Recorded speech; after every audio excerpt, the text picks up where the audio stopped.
زور سے کر رہا ہو اور ایک آدمی نماز میں مشغول ہو تو مسئلہ یہ صورت میں یہ ہے کہ اس اللہ اللہ کہنے والے انسان کے لیے زور سے اللہ اللہ کہنا بھی جائز نہیں ہے، کیونکہ بغل میں دوسرا آدمی نماز پڑھ رہا ہے اور نماز میں خلل ہوتی ہے،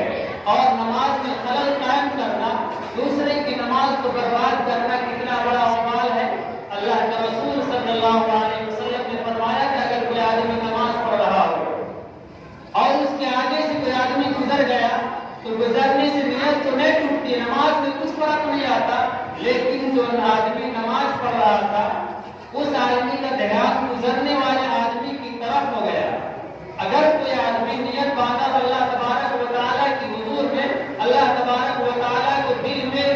دماغ میں دل میں سوچ رہا ہے اللہ تعالیٰ کی وحدانیت کو ربوبیت کو، وہ انسان اللہ تبارک و تعالیٰ کے آگے نیت باندھ کر کے کھڑا ہے، لیکن ایک آدمی آگے سے گزر گیا اور گزرنے والے نے اس کی نیت میں، اس کے دل میں اور اطمینان و سکون کے ساتھ جو نماز پڑھ رہا تو وہ خلل واقع ہو گیا۔ اللہ کے رسول فرماتے ہیں کہ اگر ایسا انسان جان جاتا کہ گزرنے کی وجہ سے کتنا بڑا گناہ ہے، تو اللہ کے رسول فرماتے ہیں کہ یہ آدمی 40 سال تک کھڑا رہتا، یہ آدمی سلام پھیرے گا تب گزرے گی۔ لیکن آج ہم اور آپ خود بھی شامل ہیں، اپنے بچوں کو بھی اس میں شامل کر رہے ہیں کہ جاؤ اور مساجد میں بازار لگاؤ اور مساجد میں حلہ کرو، خطبے میں خلل ڈالو، نماز میں خلل ڈالو اور نمازیوں کے دھیان کو اللہ تبارک و تعالیٰ کی حضور سے دور کرو۔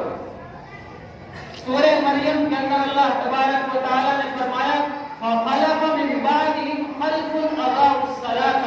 وَاتَّبَعُوا الشَّهَوَاتِ فَسَوْفَ يَلْقَوْنَ غَيًّا۔ فَخَلَفَ مِن بَعْدِهِمْ خَلْفٌ، خلف کے معنی ہوتا ہے بعد میں آنے والے لوگ، اور اسی کو لام میں زبر اگر خلف پڑھ دیں گے جس کا معنی ہوگا پہلے گزر جانے والے لوگ۔ قرآن کریم کی آیت میں خلف ہے جزم کے ساتھ، جس کا معنی ہے کہ بعد، جس کا خلاصہ یہ ہے کہ بعد میں آنے والی نسل امت محمدیہ میں بعد میں پیدا ہونے والی قوم ایسی ہوگی جو اپنی نمازوں کو ضائع کرے گی، اپنی نمازوں کو برباد کرے گی، وَاتَّبَعُوا الشَّهَوَاتِ اور خواہشات نفس کی پیروی کرے گی، فَسَوْفَ يَلْقَوْنَ غَيًّا، عنقریب وہ لوگ اپنی گمراہی کو دیکھ لیں گے۔ ایک تفسیر تو غیّا کا مطلب ہے گمراہی،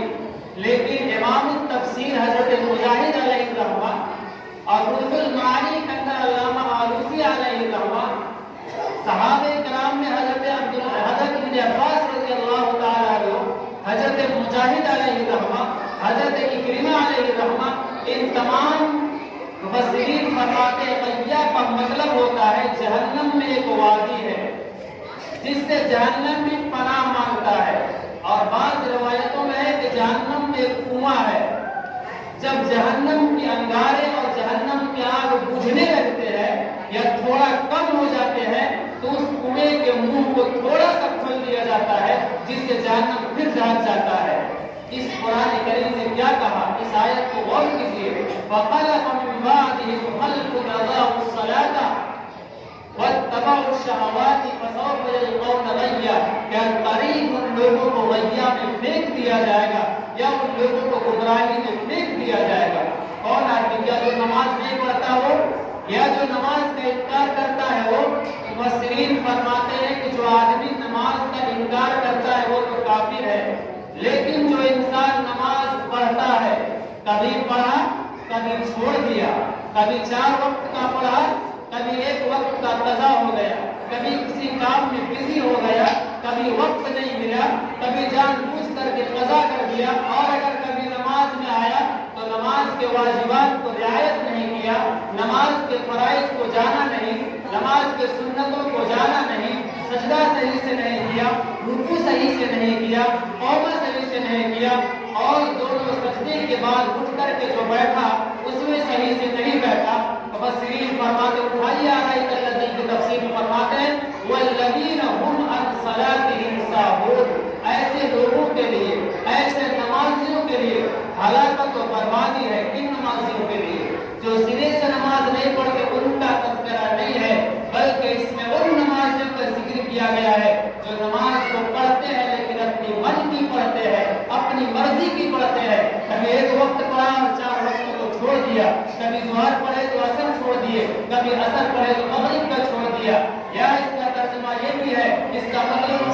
یہ بھی بیان فرماتے ہیں کہ ظہر کی نماز کو اتنا آخر میں پڑھا کہ عصر کا وقت آ گیا تھا، یا عصر کی نماز کو ایسے وقت میں ادا کیا کہ سورج میں جو نماز کا جو مکروہ وقت ہے وہ نماز کا مکروہ وقت اس میں داخل ہو گیا، تو نماز سے غافل کا مطلب ہے کہ نماز کو اپنی وقتوں میں ادا نہ کرنا۔ سوچے نماز تو پڑھ رہے ہیں لیکن نماز کو اپنے وقت میں ادا نہیں کر رہے ہیں، اور معروف القرآن کے اندر اس آیت کی تفسیر میں یہ بات بھی موجود ہے، وَخَلَفَ مِن بَعْدِهِمْ خَلْفٌ أَضَاعُوا الصَّلَاةَ کے تحت، کہ اس سے وہ نمازیاں بھی مراد ہے جو اپنے نمازوں کو اپنے گھروں میں بغیر جماعت کے پڑھ لیتے ہیں، اس وعید میں وہ انسان بھی داخل ہے۔ جماعت کے نظام کو اللہ